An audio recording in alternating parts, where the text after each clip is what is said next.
7th installment of Cautionary Tales from the Red Chair, brought to you by Jake and Sam. This is starting to turn into like a bi-monthly podcast, not so much of a weekly podcast. Well, we've been slacking hard. That's because I gave everything to the fans and I need time to rejuvenate.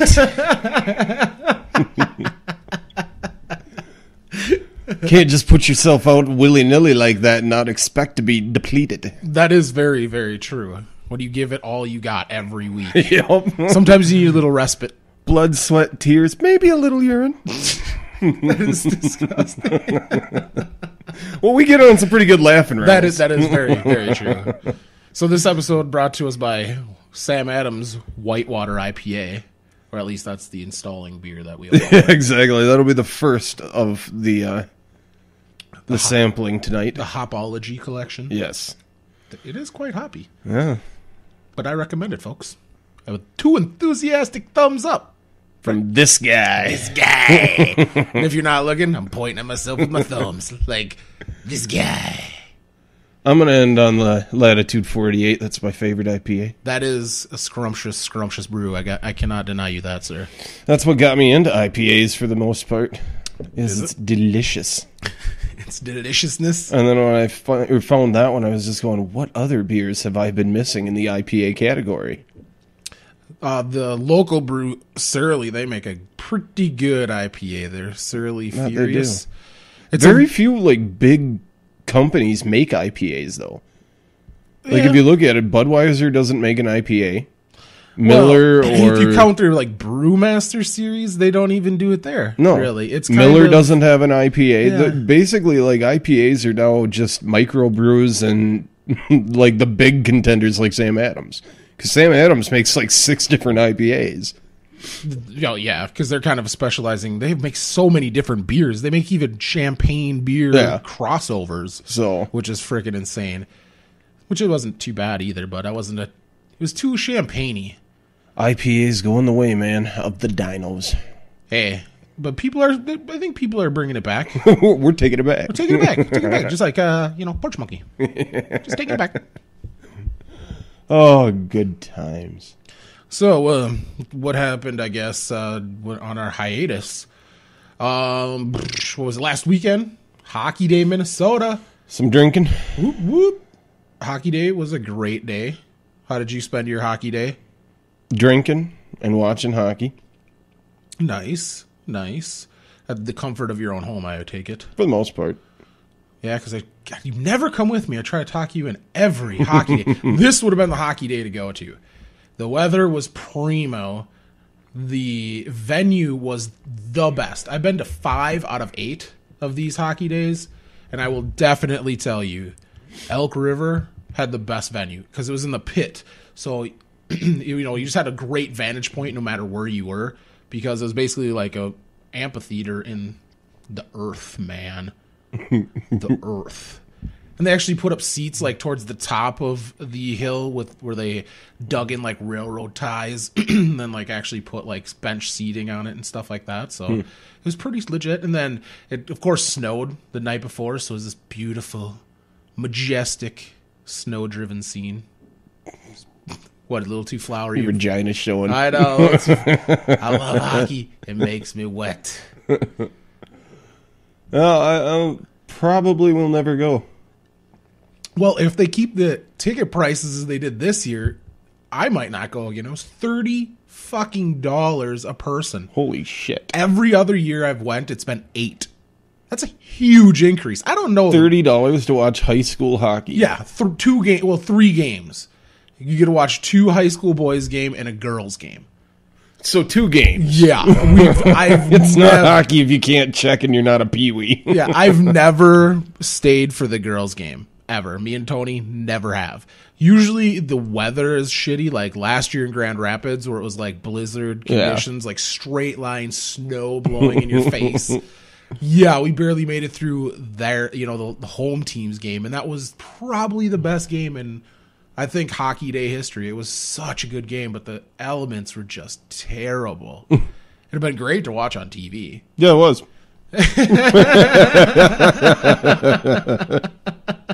It was awesome sitting with my feet up on the coffee table, a beer in one hand, some popcorn in the other, a pizza on the way. Yeah, you're not like me sitting there all bundled up. Oh, in fact, I took my socks off. I was starting to sweat. I was sneaking into the porta potties, taking shots from the flask and pinching oneies. Hey, it's a school-sponsored event, sir. No tobacco, no alcohol. Smells kind of funny in there. My shit smells like roses. I always felt sorry, like, whenever there'd be, like, somebody that came in right after me, I'd always just book it out. Like, as soon as, like, boom! Like, just run out of that. Like, I got released from the penalty box. Just hitting the ice running.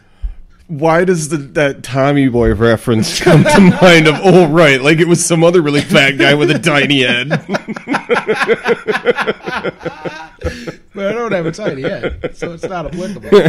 That's why you didn't say it. No, but that's the only thing I could think of. Like, nobody would know who the hell you were. Yeah. Like, wow, that giant blur moved so fast. Exactly. Hurley from Lost is fucking fleet on his feet. Exactly. Did he have skates on? I mean, Jesus.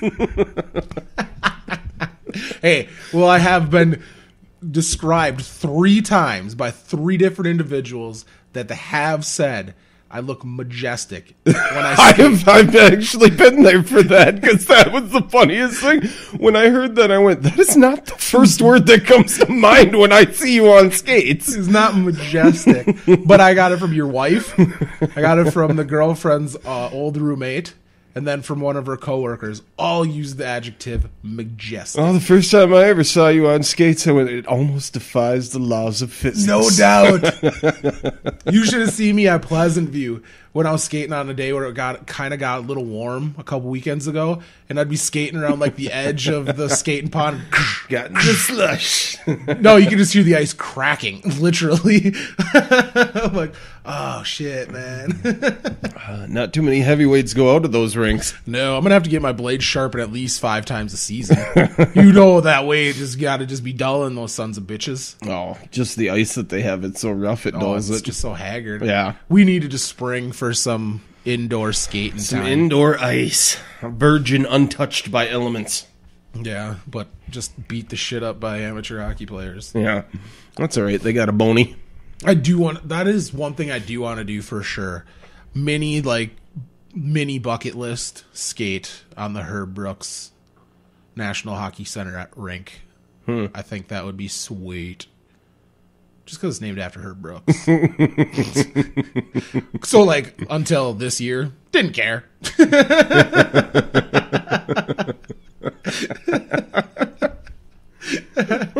God. What? They just redid it and named it that this year. Yeah. Because it's just, obviously for people outside of St. Cloud, Minnesota, it's the University of St. Cloud State University, I guess you could say. The University of St. Cloud State University. There's a lot of learning doing there. It's like, what do you go to school for? Everything, man. I need to drop out. That's the last time I'm not bringing non-locals into this conversation. Fucks me all up. Yep, exactly. Fuck you guys. Google it. Herb Brooks National Hockey Center, son. Oh, great. I'm done explaining it. If you can't figure that out, I can't help you. Oh, it's a good show already. Good show. Good show. Everybody back there, production. Yep. Good job, guys. So to continue on the lighting really let us down, though. They did, you sons of bitches. Craft services was amazing. We just gorged on some awesome homemade pizza, but beside the point. Let's get back to Hockey Day. So, just what'd you think of the Wild game on the Hockey Day? That was pretty spectacular. It was a legit game. I mean, because when you couldn't have written a better ending to that, because you have the kid, Nate Prosser, scores the game-winning goal in overtime against our former hockey team, the Dallas Stars, to win on Hockey Day. And the kicker was Nate Prosser, Elk River native. Yep. Who hosted Hockey Day? Elk River. It was just picture perfect. Just the whole day was just a perfect fucking day. I mean, you couldn't have written a better script for that. In my script, there would have been a lot more boobs. Yeah, that's true. I didn't get to see nearly as many boobs as I wanted to. Yep. It's the bad part about hockey. Very few boobs. And outdoor hocky at that. Yeah, exactly. In the middle of January. Definitely no boobs. Yeah. You don't see that crazy chick like, Kobe, I love you. Being like, oh, okay, because that's inside in an arena and everything. You don't see that in the outside games especially. But it just never really happens because it pisses me off because it's the perfect venue. Put them on the glass. Amen, son. Soap them up. That's what I'm saying. Making Sports Center tonight. I gotta get a chick that'll actually do it, and we'll hold up a sign that just says I'm guaranteeing you we are on Sports Center. Boom goes the dynamite. Yeah, no shit. Oh, boom goes Barry Melrose in his pants. Exactly. And subs him up. Oh God, that would be funny as hell. He's like, hey, do you want to ride the Zamboni? Yeah, I would pay her the fine that she'd get just to do that. Oh, now I got to get another job to pay that fine. Yep. Well, you need to find a girl. Well, you need another job so you can afford to find another girl that would actually do it to then pay her fine. Yeah. Because chicks like all that. right, I'm scrapping this. This sounds like a lot of work. So if it was a lot better in my head. So if I could just come across a chick randomly, I'm just gonna put an ad on Craigslist. Yeah. Are your titties not soapy enough? Do I have a deal for you?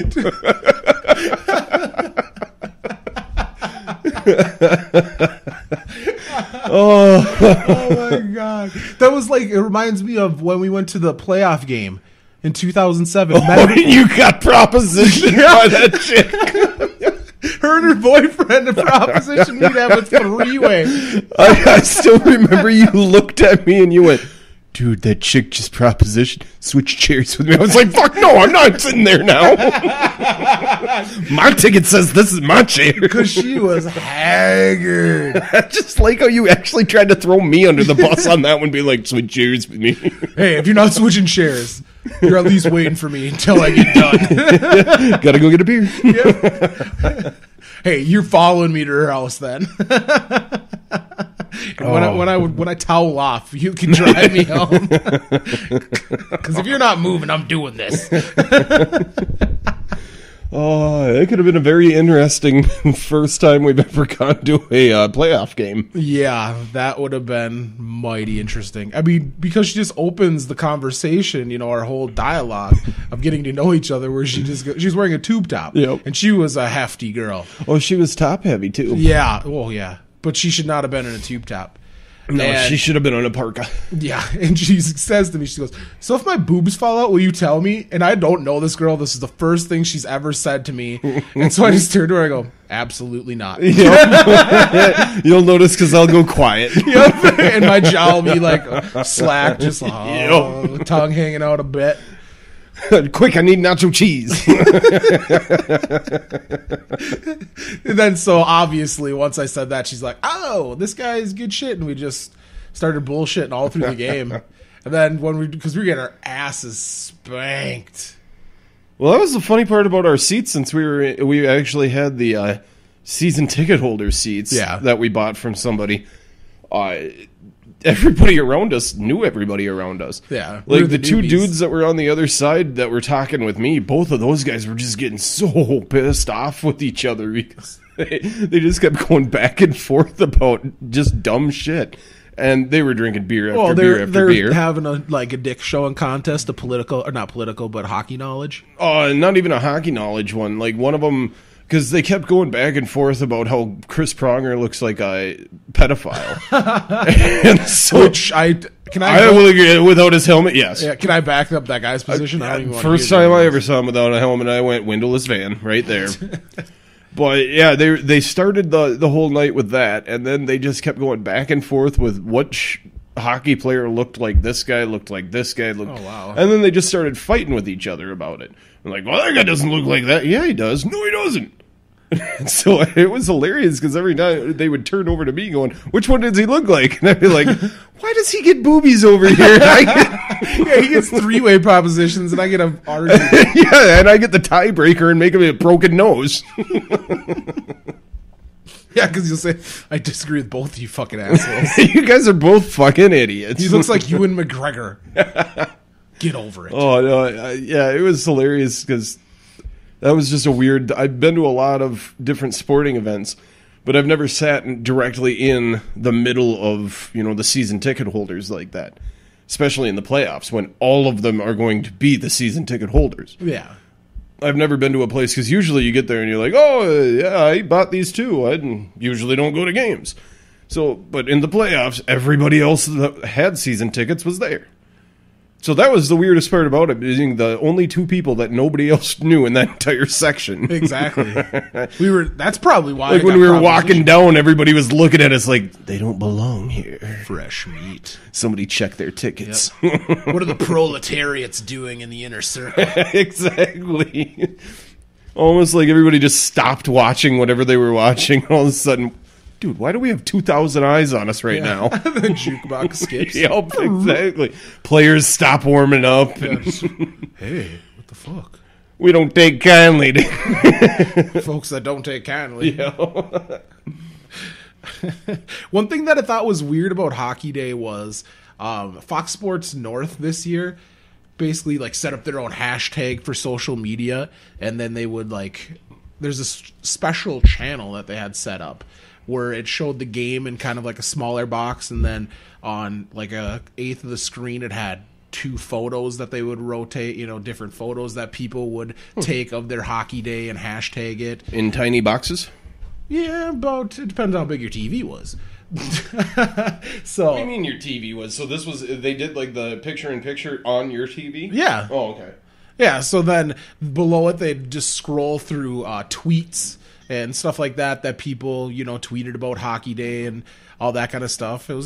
I thought it was kind of funny because there was they were basically co-opting everybody else to have basically free content generating. It's so you're just going to say, hey, this will be a neat thing to do, but we're pretty much not getting paid to generate all this content for this TV station. Well, that's kind of odd. But So it was just basically filler. Yeah. Well, they did it throughout, I think the regular broadcast. I haven't watched any of it. I recorded it all the Hockey Day, but since I was, at the game live, I didn't get to see much of any of the broadcasts except for doing the Wild game.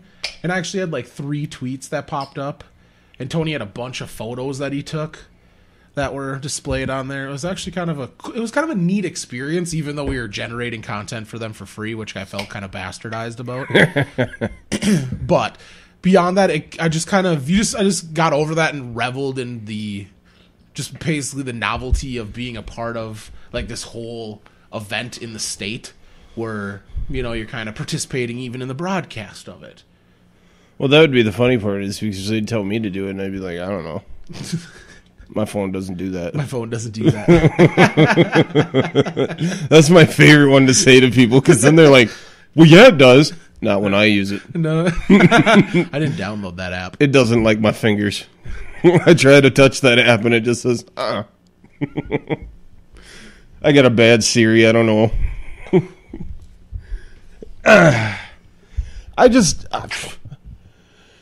People really don't want to know my every thought. If that shit ever came out, you'd have people shooting themselves and jumping off bridges and you think very highly of your own opinions. No, I'm just saying it would drive people stupid. They just not follow you. Well, no, they'd have to because they'd be like, "What next?" So, what do you call this? What that we're doing right now? I still don't say everything that comes to mind. You're censoring yourself. How many times has it been when I've started being like, no, I'm not going to do that one. And which is weird is because I almost have the opposite mind frame when it comes to this. Is I tend to say way more outlandish shit. See, I look at it as this could be used in a court of law, so Well, I know it's going to be check used mine a little thoroughly. Yeah, I know it's going to be used in a court of law, so I might as well be made to be the Yeah, biggest. Chris Pronger's going to sue us for calling him a pedophile. That's what it's going to be used. Oh man, every time. Exactly. Son of a He's never going to hear this. Hey, I'm going to send it to him directly via Twitter. We're going to be like hashtag Pronger the pedophile, Pronger the pedo. Be like, why do they call me that? Everybody, every city I go to calls me Pronger the pedo. Oh god, that's pretty good. Whenever I go to St. Jude hospitals to do charity work, they just lock the doors. yeah. We don't want you, Chris Pronger. No, you did your good deed. Go home. Here, you can take a photo with this kid through the glass window. You're rich. You Photoshop that shit. Yeah, no doubt. Get your agent on it. I'm sorry, Chris Pronger. You're a hell of a player. Yep. I do hate you because you've never played for the Wild. Yes, I don't know why we decided to rag on you. Oh, because the dude called him a pedophile. Oh, yeah. See, I already forgot Chris Pronger. It's already water under the bridge. Can we just get past this and move on? There will be no bygones. And I will never get my comeuppance. You hear me? Never get the comeuppance. I'm already married. What else could they do to me? Yeah. Oh, so did you watch any of the Stadium series? The LA game? LA versus Ducks. Back and forth. That was a slow Yes, it was. ass NHL game. 63 degrees out and you expect to play outdoor hockey? Are you fucking stupid? Oh, dude, those were some of the slowest shots ever. That was just a goalie's dream. It was, yeah. You had NHL players that were doing slap shots at like 80 miles an hour. They'd start at 100 miles an hour, and within 20 feet they were down to 80. Oh, exactly. And they just had, I mean, the players kind of played it off, and they're like, well, there's really no difference than playing like a game in LA. In like a playoff game. Bullshit. At the end of April, there's really no difference in the ice. I doubt that. I think the only reason that the players don't really notice there's any kind of a difference is because all of them have to work harder to get, and they're still not going to be as fast or shoot as hard or any of that kind of shit. So there's no difference in it because it fucks with both teams. Yeah, it's not just a hindrance on one of them. Either is maybe to a certain extent, but that would be a hindrance onto you regardless of what ice you played on. It would just be the cardio advantage. Oh, God. All these guys are so fucking in shape and have all the coaches and all that kind of stuff that the cardio doesn't. They're all in pretty much the same. You know what I mean? Nobody's as good as Ryan Suter. Oh, come on. Everybody talks about that, though. Everybody says that shit, that Zach Parise's work ethic, Mikko Koivu's work ethic, Ryan Suter's work ethic. Yes, they're professional athletes. That's why they have that work ethic. Now, if you were going to tell me that it was some high school kid that was, on the JV team or something like that, yeah, I'm going to say, oh, it's good that he's got that work ethic. But these are professional, players. These are professional athletes. They use their body as their whole thing. So, yes, every single one of them are in top shape. I had this conversation with Leah a couple of days ago when she started talking about, I wish I never quit basketball because then this, blah, blah, blah, blah. And I kept thinking about it going, nobody really likes to say this because everybody likes to keep their dreams open, but it really is to the point of people that are in the professional sports really had a leg up genetically. Now, I don't mean that as being, people are inferior or anything like that, but what I'm saying is genetics plays a huge portion on if you're going to be an athlete or not. Or a porn star. Yeah.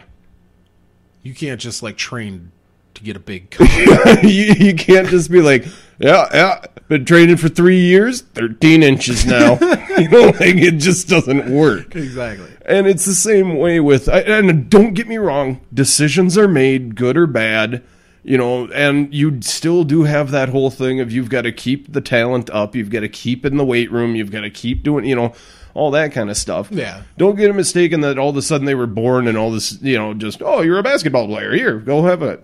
But they still put in the time and everything, but there's so many people that put in the same amount of time that don't have that extra push in them just because the genetics weren't there. Yeah. Now, maybe 2 or 3 generations, if they keep up that work ethic, they'll have it. Yeah, exactly. Because I could train 8 hours a day, and I could never dunk a basketball. I look at the Koivu family. 2 girls, 2 boys. Both boys are professional hockey players and Olympians. Both girls are Olympians. One's a figure skater, and the other is a swimmer. Nice. Now, you can't tell me that 2 people just meet and have 4 Olympian children and don't have some good genes to pass on. Like, it was hot. Okay. His sister. But I'm just saying, like, it's not one of those things where, they're interviewing the parents and all of a sudden, I don't know how we had that boy. You don't see that ever. You don't ever see a rocket scientist family. I know. It's always to the point of it's somebody that's from the farm or, it's somebody who's been working hard for generations. Yeah, exactly. And I had that conversation with Leah because we were talking about the different body types that people had. And I was like, that's why these professional athletes are like that, because every single one of them has that win card. They just have that one gene in them that says, yeah, if you work at it, your body's going to be perfect. Exactly. If you just want to try. But that almost could be the kiss of death for a lot of people. Is it almost seems a lot of athletes that do have the natural ability just in spades, they don't try as hard, and they usually end up fucking it up. Oh, yeah. You still have to have that drive. Yeah. I mean, look at Earl Manigault. That guy could have been the best NBA player. Manny? Oh, Manny the GOAT. We go way back. Snatch and change off the top of... Do you even know who he is? Oh, I saw a movie about him. Okay. Wasn't he like a crack-smoking, kick-ass basketball player? He was basically like one of the best basketball players of his time. And unfortunately, because wasn't he of Jordan's time? Basically, what he could do is he could dunk the basketball, and before he would land, he could actually grab it with the other hand and put it through the hoop again. So he could literally dunk it twice before he would land. He had that kind of a vertical. Damn. He used to win money by actually grabbing dollars off the top of the backboard, where they would put dollars up there and then put coins on top of it to weigh it down, and he would actually jump up and grab them off the top of the backboard. That's insane. So they just basically pay him to see him jump. Yeah. Jump, monkey, jump. And he ended up getting hooked on heroin. Shot everything he ever had. But I'm not kidding you. That guy could have been the best in NBA. Who knows? Nobody would ever know. He barely even made it into college because that's when he started doing heroin. Well, I've always thought that especially with basketball, is probably one of the only sports, basketball, and then football close second, I believe. Obviously, I have no statistics to back this up. This is just a gut feeling. Straight from my ass. Yep. That should be a new segment. Yep. But what I was going to say is, I really do think the players you see in the NBA are not even close to the best basketball players in the world. Well, you could say that for a lot of sports that you basically only need a small amount of equipment for, like soccer, basketball. Yeah. Any of those sports where you basically only need feet and a ball. That's why they call it football in other countries. Interesting. Now you know. No,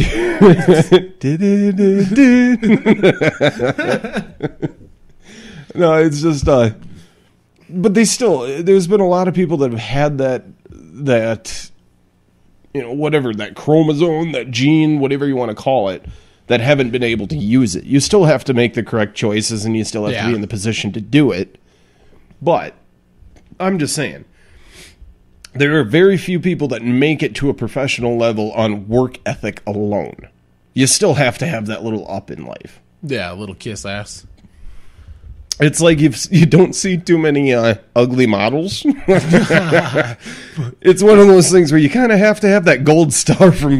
That's true. You never hear of a model like that's, they put out, on the Calvin Klein shoot. And it's just like, she has a lovely personality with that dress. Yep, exactly. Well, she's not what we call traditionally good looking, but she's got a lot of heart. She's got that no quit attitude that you need on the photo shoot set. She can only turn left because she's missing that leg. And she really doesn't have a good side. Yeah, exactly. Her good sides are back. And that's a bit angry. Yeah, they don't do the runway models for walking away. I'm just saying that. Oh. Yeah, now I just was thinking about how cool it would be to actually have the gold star like we were just talking about. People would tell me to come forward instead of walk away. I never heard, come here! Yeah, exactly. No, go further! What the fuck are you doing coming here? Oh my god. You know, I think I'm gonna read you this thing. I just found it on Twitter. I saw it on there, and it was from Reddit. And since our podcast is called Cautionary Tales from the Red Chair, I thought I would share this cautionary tale with you. If you must. All right, so this OR nurse is basically it's a kind of a section on Reddit where it asks doctors and nurses, what is the most gory, disgusting, or worst medical experience? And this one nurse says, she's like, OR nurse here. This was kind of a long one, because it goes on for a few paragraphs. She was on call, and she woke up at 2 a.m. for a, quote, general surgery call. Pretty vague. But at the time, I lived in a town that had large populations of young military guys and avid meth users, so late-night emergencies were common. She got to the hospital, where a few more details awaited her. A perirectal abscess? For the uninitiated, she says, was the diagnosis that she was given, was the perirectal abscess. And she goes on to say, for the uninitiated, this means that somewhere in the immediate vicinity of the asshole, there was a pocket of pus that needed draining. Oh. Needless to say, our entire crew was less than thrilled. I went down to the emergency room to transport the patient, and the only thing the ER nurse said as she handed me the chart was, have fun with this one. Oh. Yeah. You know, I mean, I don't care who you are, but everybody's like, have fun with this one, just something that... She's a professional, and she said that. Exactly. Oh, and it even says, amongst healthcare professionals, vague statements like that are a bad sign. That's a bad sign to anything. No shit. I remember doing that kind of stuff to other people, like, to be like, have fun with that one, I know what that's about. Absolutely. Absolutely. So she goes on and says, my patient was a 314-pound Native American woman. Ow. Who barely fit on the stretcher that I was transporting her on. She was rolling frantically side to side and moaning in pain, pulling at her clothes and muttering Hail Marys. I could barely get her name out of her after a few minutes of questioning. So after I confirmed her identity and what we were working on, I figured it best that we get the anesthesiologist over so he can knock her out. Oh, I was going to say, knock that hippo out.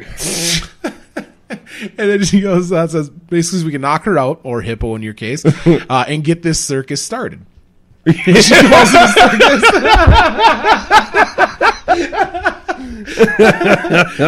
Nailed it. Point for me.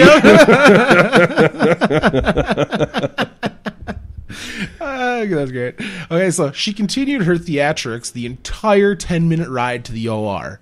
Where were they? How does it take 10 minutes to get to the OR? Oh, they were definitely using the siren, huh? Yeah, it was the hospital at the Atlanta airport, apparently.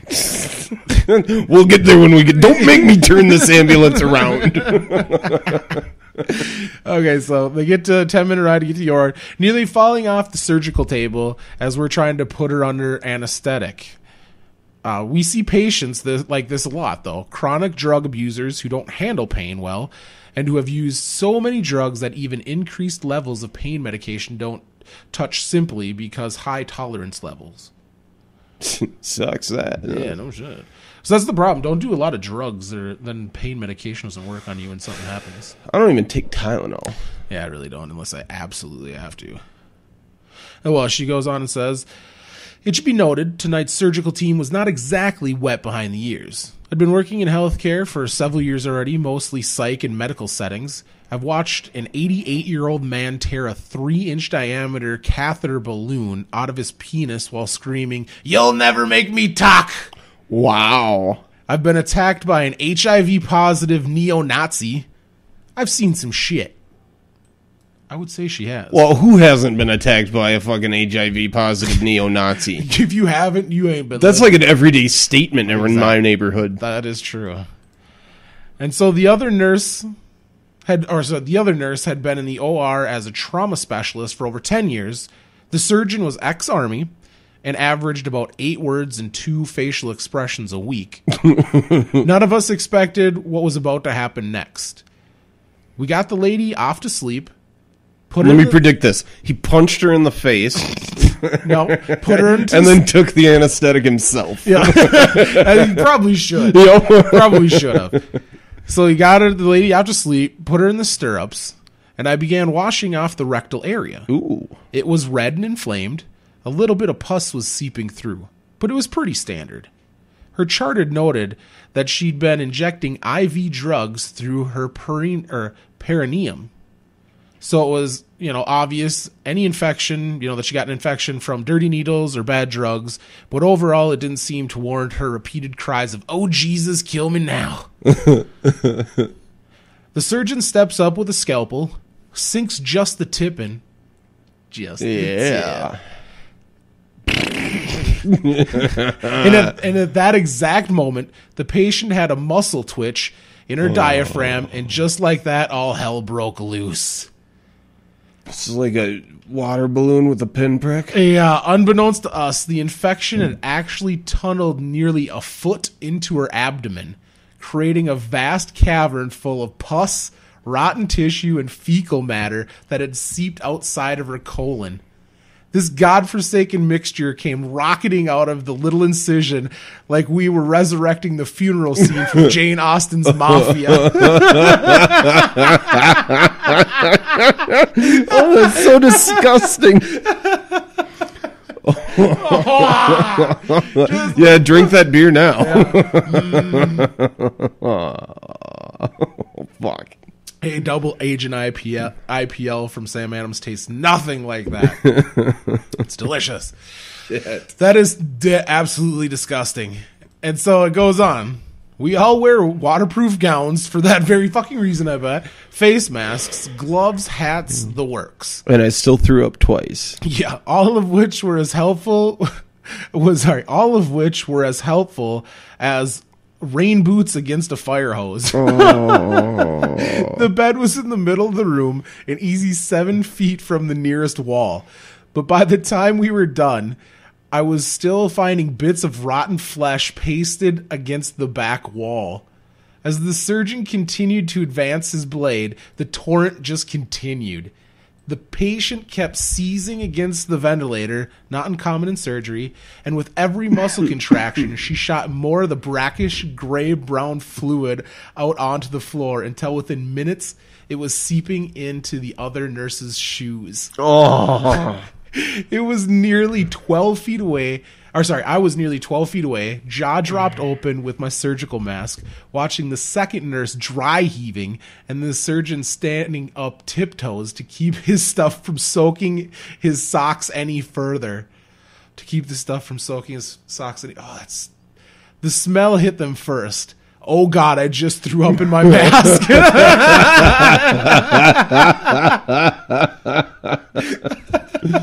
The other nurse was out. She tore off her mask and sprinted out of the room, shoulders still heaving.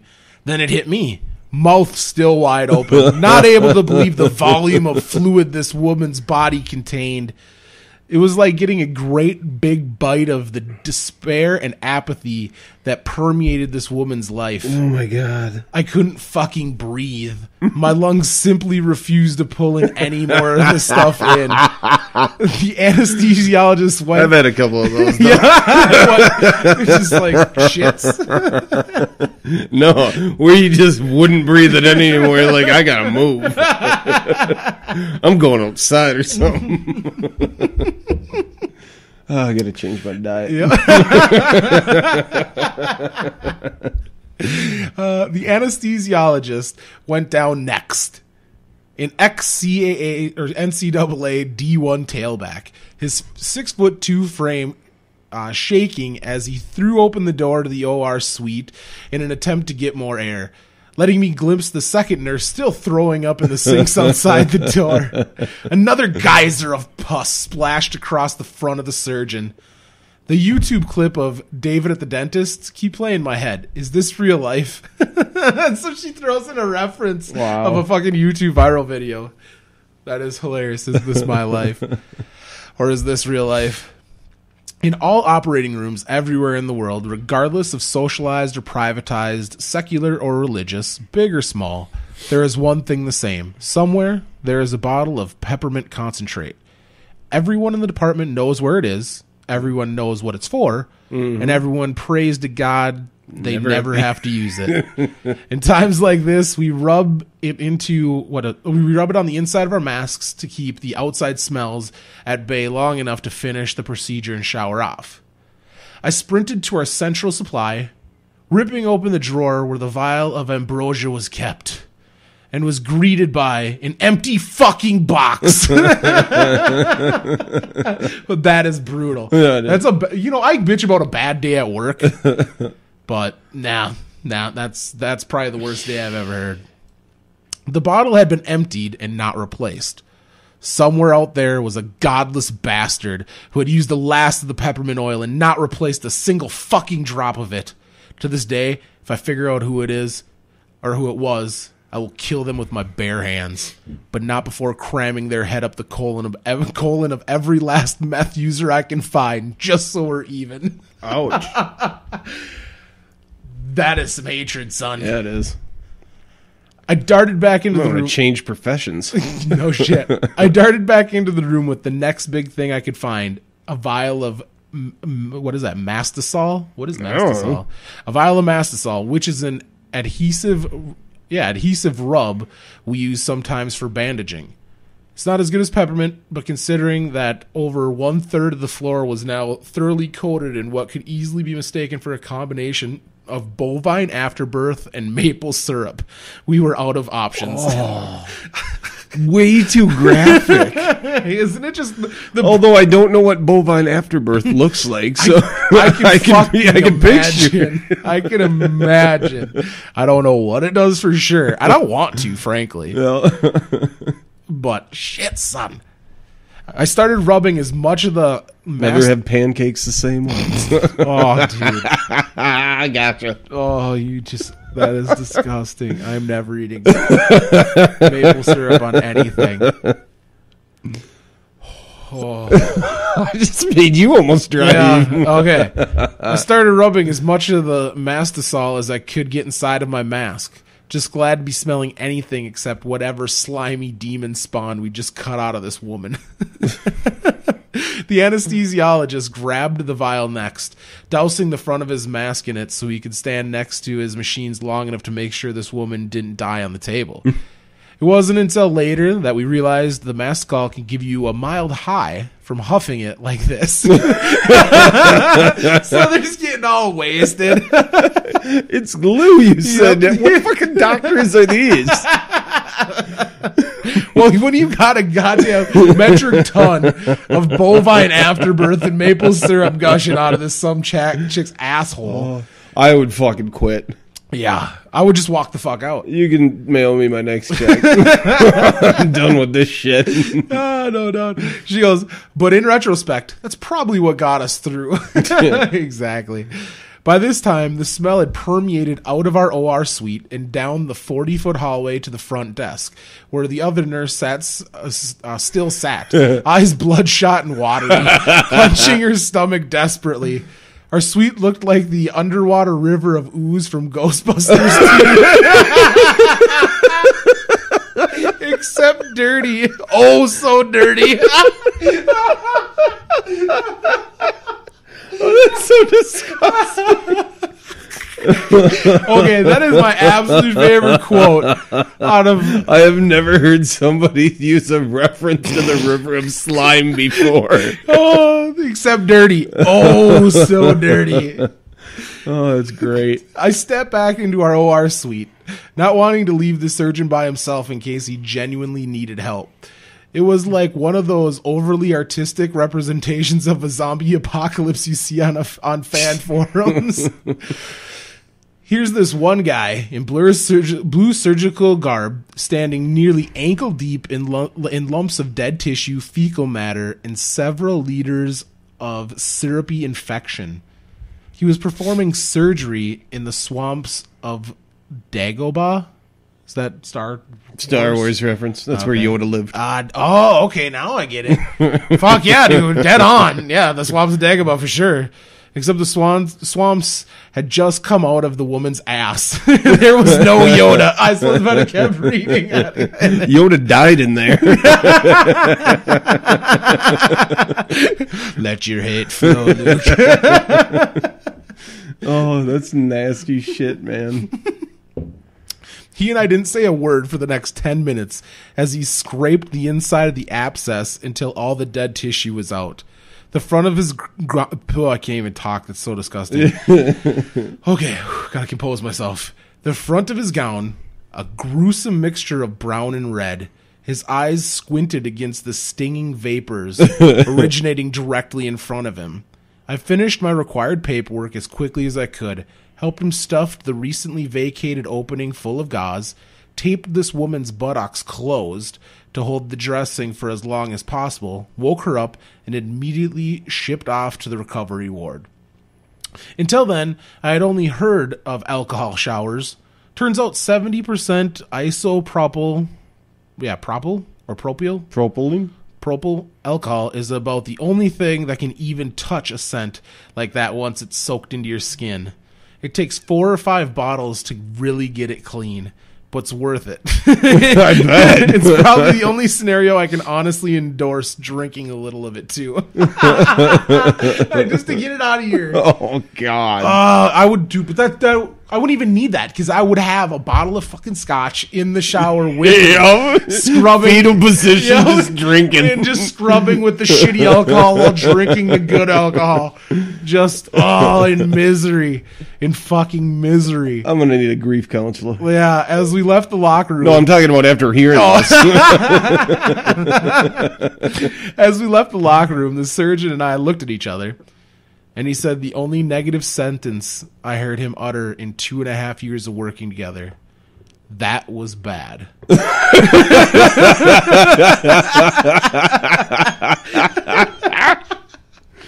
Oh, but then again, what are you going to do? She said that, or whoever that was, said that dude was in the army and all that kind of stuff. Exactly. He's seen some shit. Yeah, but that was bad. to have him say that. Exactly.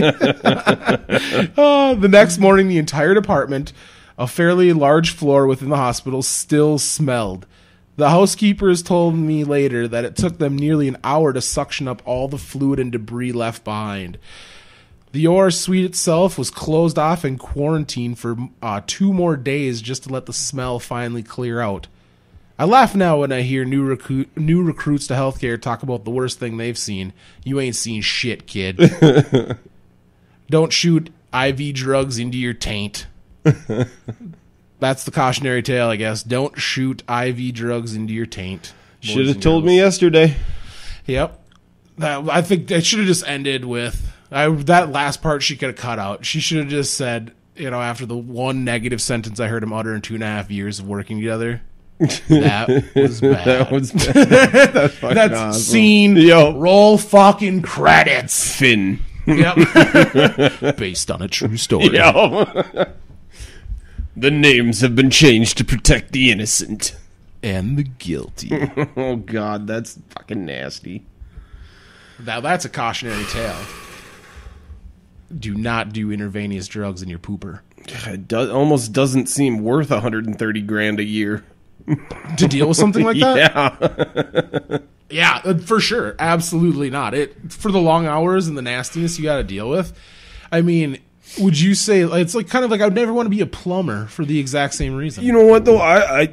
What I really want to do is I want to hear the cleaning team's story on that. Yeah, exactly. Because this was the introduction of it. You know what I mean? Nobody knew what was going to happen, and then all of a sudden, bam, it just happened. Exactly. But being the cleaning crew, you come to work, and, you're like, we're going to have a good day. The fuck is that smell, man? Could you just imagine? He gets up. He's like, just had sex with his wife. Little morning sex. The cleaning guy. He's like, this is gonna be a great fucking day. You get to work. You change into your clothes. You just walk out. Like you're walking down the hall, and you see Heidi, the receptionist, and like, hey Heidi, what's going on here today? The vents not working or anything? No, I've thrown up 3 times, Heidi says. Exactly. That's the story I want to hear. Yep. And as I approached the room, my eyes watered. Exactly. And then I opened it up, and god damn it. It looked like that place Yoda was from. I don't know what it was called. I'm just saying the doctors had it sprung on them, but the cleaning crew, they had to walk to that room. All the while, the smell getting stronger, and they knew what they were getting into and had to do it. Yep. I hope this isn't for me. I know. Smelling. Motherfucker, I'm taking a sick day. It's like you're like, Frank, we're gonna need the bigger wet vac. Or would it even better if some chick was just like, need more lemon pledge? No, you have to supply that. You're on. Oh my god, that would be so great. Oh, that is definitely the story. And they'd probably, I'm sorry, but they're probably Mexican as well. That's why I said need more lemon pledge. Hey, Jose.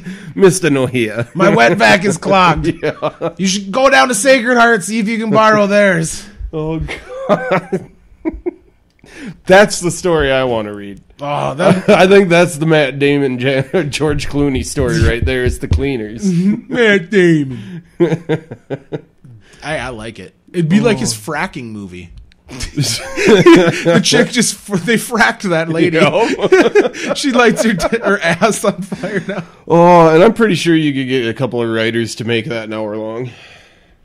They've made Sharknado. That's true. That is true. We can get this option for sure. Let's make it happen. Or what was the weird one that Sharktopus? Hey, that could happen. Seen it 100 times. Just what do you think they're doing on Plum Island? That's what they're doing. They're doing medical experiments. After Dr. Moreau got killed. That was the island of Dr. Moreau, not Plum Island. But that's what I'm saying. They don't have anything else going on. Oh, they do. They do. Where do you think freaking Lyme's disease came from? It was a Nazi... Ticks. No, that's a Nazi chemical weapon program. From a Nazi scientist from Project Paperclip out of Plum Island. They infected deer ticks with Lyme's disease to test it as a bioweapon. Why are you staring at me like that? Bullshit. With the dramatic pause. Yep.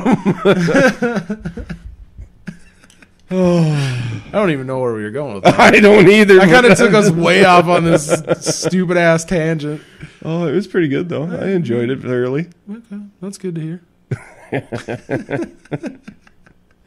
Oh, I had a topic before we got on that story, and now all I can think about is just an erupting anus. Like just a really bad 2 girls 1 cup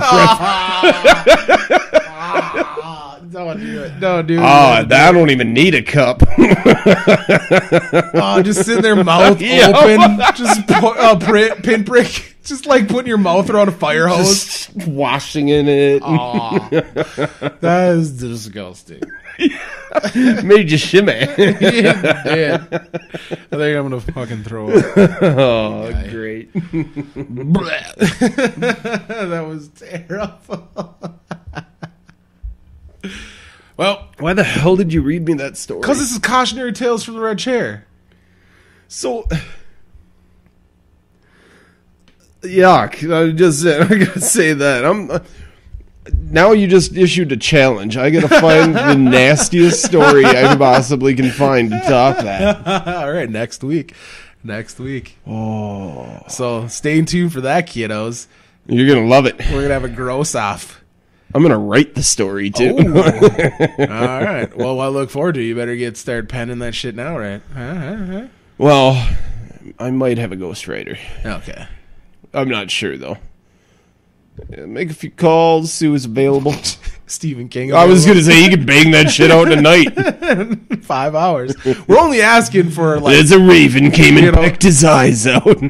10 paragraphs at most. Because you're going to have to read that. I'm going to need 5 pages. That's it. No more, no less. Well, I'm going to look forward to that. And everybody else out there in TV land, you can look forward to that as well. Huh? I got to make animation, too. Sure. A flip book. Yep. Well, until next time, Jake Chilinski. Sam Reckner. Come the revolution.